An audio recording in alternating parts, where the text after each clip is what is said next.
ಕನ್ನಡ ನಾಡು ಇದು ಕನ್ನಡಿಗರ ನಾಡಿ ಮಿಡಿತ. ಕಳೆದ ತಿಂಗಳಲ್ಲಿ ನಡೆದಿದ್ದ ಎಸ್ಎಸ್ಎಲ್ಸಿ ಪರೀಕ್ಷೆ 2ರಲ್ಲಿ ಬಳ್ಳಾರಿ ಜಿಲ್ಲೆಯ ಪರೀಕ್ಷಾ ಕೇಂದ್ರವೊಂದರಲ್ಲಿ ಪರೀಕ್ಷಾ ಅವ್ಯವಹಾರ ನಡೆದಿರುವುದನ್ನು ಕರ್ನಾಟಕ ಶಾಲಾ ಪರೀಕ್ಷೆ ಮತ್ತು ಮೌಲ್ಯ ನಿರ್ಣಯ ಮಂಡಳಿ ಪತ್ತೆ ಹಚ್ಚಿದೆ. ಎಸ್ಎಸ್ಎಲ್ಸಿ 2ನೇ ಪರೀಕ್ಷೆ ನಡೆದಿದ್ದ ಬಳ್ಳಾರಿ ಜಿಲ್ಲೆಯ ನಿರ್ದಿಷ್ಟ ಪರೀಕ್ಷಾ ಕೇಂದ್ರದ 3 ವಿದ್ಯಾರ್ಥಿಗಳಿಗೆ 31 ಈ ಆಂಗ್ಲ ವಿಷಯದ ಉತ್ತರ ಪತ್ರಿಕೆ ಬದಲಿಗೆ ಗಣಿತ ವಿಷಯದ ಬುಕ್ಲೆಟ್ನಲ್ಲಿ ಪರೀಕ್ಷೆ ಬರೆಸಲಾಗಿದೆ.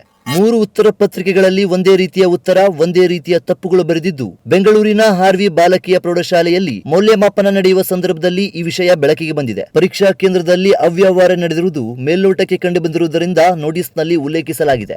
ಈ ಕುರಿತು ಬಳ್ಳಾರಿ ಪೂರ್ವ ವಲಯದ ಕ್ಷೇತ್ರ ಶಿಕ್ಷಣಾಧಿಕಾರಿ, ಬಳ್ಳಾರಿಯ ಕಂಬಳಿ ಬಜಾರ್ ಪ್ರೌಢಶಾಲೆಯ ಮುಖ್ಯ ಶಿಕ್ಷಕ ನರಸಿಂಹಮೂರ್ತಿ, ಎಸ್ಯುಜೆಎಸ್ ಪ್ರೌಢಶಾಲೆಯ ಸಹ ಶಿಕ್ಷಕ ಎಚ್ಎಂ ಕೊಟ್ರದೇವರು, ಅಂದ್ರಾಳ ಸರ್ಕಾರಿ ಶಾಲೆಯ ಸಹ ಶಿಕ್ಷಕ ಕೆ ಕೇಶವರೆಡ್ಡಿ, ಮಿಂಚೇರಿ ಸರ್ಕಾರಿ ಶಾಲೆಯ ಪ್ರಭಾರ ಮುಖ್ಯ ಶಿಕ್ಷಕರು ನಿಲೋಫರ್ ಬೇಗಂ, ಕಂಬಳಿ ಬಜಾರ್ ಶಾಲೆಯ ಸಮೂಹ ಸಂಪನ್ಮೂಲ ವ್ಯಕ್ತಿ ಲವಕುಮಾರ್ ಮತ್ತು ಸಂಬಂಧಿಸಿದ ವಿದ್ಯಾರ್ಥಿಗಳಿಗೆ ನೋಟಿಸ್ ಜಾರಿ ಮಾಡಲಾಗಿದ್ದು, ಜುಲೈ 1ರಂದು ವಿಚಾರಣೆ ನಡೆದಿದೆ. ಮಂಡಳಿಯ ಕಾರ್ಯದರ್ಶಿಯ ಸಮ್ಮುಖದಲ್ಲಿ ಅಧಿಕಾರಿ, ಶಿಕ್ಷಕರು ಮತ್ತು 3 ವಿದ್ಯಾರ್ಥಿಗಳು ವಿಚಾರಣೆ ಮಾಡಿರುವುದಾಗಿ ತಿಳಿದು ಬಂದಿದೆ. ಈ ಪ್ರಕರಣದ ವಿಚಾರ ಸಂಪೂರ್ಣವಾದ ನಂತರ ಮಂಡಳಿ ಯಾವ ಕ್ರಮ ಕೈಗೊಳ್ಳುವುದು ಎಂದು ನಾವೆಲ್ಲ ಕಾದು ನೋಡಬೇಕಾಗಿದೆ. ಸರ್, ಈಗ ಶಿಕ್ಷಣ ಕೇಂದ್ರದಲ್ಲಿ ಎಸ್ಎಸ್ಎಲ್ಸಿ ಎಕ್ಸಾಮ್ನಲ್ಲಿ ಅಕ್ರಮ ಅಂತ ಆಗಿದೆ.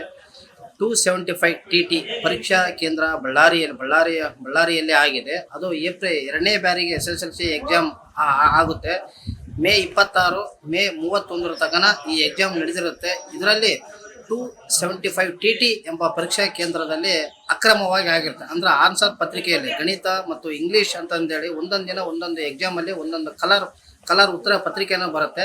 ಆ ಪತ್ರಿಕೆಯಲ್ಲಿ 3 ವಿದ್ಯಾರ್ಥಿಗಳು same hand writing, same answers, same ತಪ್ಪುಗಳು ಕಂಡು ಬಂದಿದ್ದಾವೆ. ಅದು ಪರೀಕ್ಷಾ ಮಂಡಳಿ ಪರೀಕ್ಷಾ ವ್ಯಾಲ್ಯೂಯೇಷನ್ ಮಾಡೋ ಕಾಲಕ್ಕೆ ಆರ್ವಿ ಗರ್ಲ್ಸ್ ಕಾಲೇಜ್ ಅವರನ್ನು ಕಂಡಿಡಿದ್ದಾರೆ.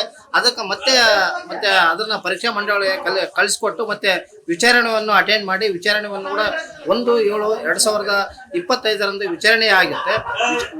ವಿಚಾರಣೆ ನಡೆಸಿ ಈ ಒಂದು ಪರೀಕ್ಷಾ ಮಂಡಳಿಯಲ್ಲಿ ಮತ್ತೆ ಈ ಅಕ್ರಮವನ್ನು ಮುಚ್ಚಿಡಬೇಕಂತಂದೇಳಿ ಒಂದು ಪ್ರಯತ್ನ ನಡೀತಿದೆ.